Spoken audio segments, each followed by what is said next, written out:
Aside from the cold and snow, price is the third big factor that tends to push people away from wanting to try out winter camping or, get out and experience a winter backpacking trip. Now, it's really easy to get ourselves in a negative headspace when it comes to thinking about winter camping when we start looking at the price of some of the gear associated with winter camping. But what if I was going to tell you that there is a lot of gear that you can pick up that's not going to break the bank whatsoever and is going to add a lot of warmth and a lot of comfort to your overall winter camping experience? What if I told you that we're going to talk about 6 of those pieces of gear in this video? We're going to start with one of my favorite pieces of budget gear, and that is Reflectix.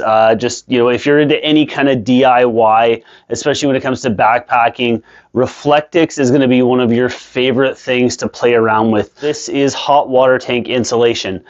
You may have seen this, in big rolls. Usually it comes in like a 2-foot wide roll, and you can get it in various different lengths. For a backpacking application, the possibilities are pretty much endless. A lot of people like to cut this off into chunks and lay it right underneath their sleeping pad. It gives them a little bit of boost from the cold ground beneath them. You can make little Reflectix koozies like this one here. It's got a little flap. And when I do my homemade dehydrated meals, I put it inside here and seal it up. And this is, what keeps my food nice and warm while it's rehydrating. Another thing that I like to do with Reflectix, especially in the wintertime, is I like to cut out little insoles for my boots, and I just stick these underneath the fleece insoles of my boot. It just gives me that little bit more boost from the cold ground below. You can get a roll on Amazon that's 24 inches wide and like 10 feet long for around, like 15 bucks. I'll put links in the description box down below if you guys want to check out the Reflectix or any of the other gear that we're going to be talking about in this video. Another great inexpensive way of boosting the R value of your sleeping pad is just picking up one of those cheap closed cell foam pads. Like this one I got here is just one of the typical, 1/2 inch thick blue closed cell foam pad. You pretty much see it every outdoor retailer, but it doesn't have to be one of these, roll up blue closed cell foam pads. A lot of companies make them, like Thermarest and Nemo. They make these accordion style ones. Just comes down to what you want to spend, but for the most part, these closed cell foam pads, the 1/2 inch thick to 3/4 inch thick ones are going to add about 2 to the R value of your sleeping pad you're adding them to. And there's kind of 2 trains of thought with it when it comes to using the closed cell foam pad. Some people say to put the pad underneath your sleeping pad, and that's my preferred method. I find that adds just a little bit more comfort, but if you want a little bit more boost of warmth, putting the closed cell foam pad on top of your sleeping pad, like I said, is going to give you a little bit more warmth boost. A big comfort item that I take with me when it comes to winter camping, and honestly just year round. These are my go-to sleep pants for any season of backpacking.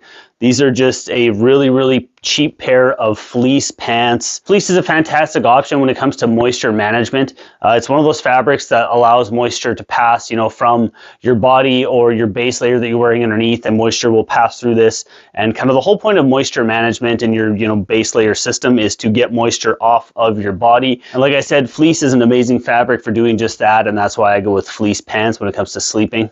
I do believe we are on item number 4 now, but this is a rechargeable hand warmer by a company called Okupa. Now, this little hand warmer here holds about 5,200 milliamps of power.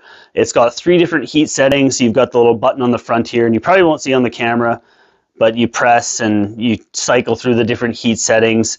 It goes from, cooler to warm to hot. One of the cool things about this hand warmer in particular, though, is with the USB port here on the side, this will also actually double as a backup battery bank. A nice little alternative, to getting the disposable hand warmers that you use once and you end up throwing out. Something rechargeable is going to get you multiple uses out of it. Now, this one here I have shown a couple times in the past, and it always tends to be a little bit of a controversial thing.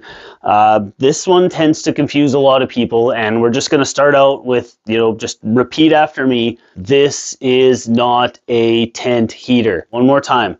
This is not a tent heater. This is a UCO candle lantern. Now this is a slow burning candle, so inside you slide this little screen up here, and on the inside you've got this slow burning candle. This will burn for about 9 hours, and you hang this from the top of your tent. While this does provide a small little bubble of warmth at the top, naturally you're burning a candle, candle's gonna off-put a little bit of heat. This is not enough heat that's gonna warm up your shelter. What this guy will do, however, is this is going to help cut down on the condensation that's going to build up at the top of your shelter. So if you've got this lit and it's hanging at the top of your tent, you know, as you're breathing out, all that warm air from your breath is going to go, and you're going to get condensation collecting at the top of your shelter. And in the wintertime, it's going to build up and you're going to get frost, and you know, you're going to have a bunch of ice built up at the top of your shelter. This will help cut that down by quite a bit. This is one of the spare candles that I have. Like I said, you know, 9-hour burning candle. Cool thing in the summertime with these is you can actually buy citronella candles for these. So, you know, if you're someone who hikes in heavy mosquito areas, having a citronella candle is really nice to have. I have used those before. They do burn the full 9 hours and they work great. So, you know, a great option for something that can help boost a little bit of comfort for summertime trips as well as your wintertime trips. And now for one of my absolute favorite comfort items when it comes to winter backpacking. That is my GSI backpacker mug. I'm a big lover of a hot drink, you know, especially in the wintertime, be it a coffee, a hot chocolate, or a tea, and just having something dedicated for, you know, sipping my drink. So many things I love about these little GSI mugs. I mean, they're ridiculously cheap. You can get them for like under 15 bucks at, you know, most outdoor retailers or Amazon if that's what you prefer. The lid is really nice. You know, it's got rubber gaskets all the way around. These will seal. So if you're walking and sloshing around, you know, you're not going to be spilling your drink everywhere and burning your hands, which is really nice. It's got a nice little, you know, hand loop or whatever, which is kind of nice, whichever way you want to kind of have your hand oriented on the cup. You know, it's really nice to drink from. And this little insulated sleeve is really nice for, you know, not burning your hand when you've got, you know, boiling hot liquid inside here. It does help insulate your drink, so it's going to keep it warm for that much longer as well. Just, you know, one of those nice little comforts that I always insist on carrying on a winter trip.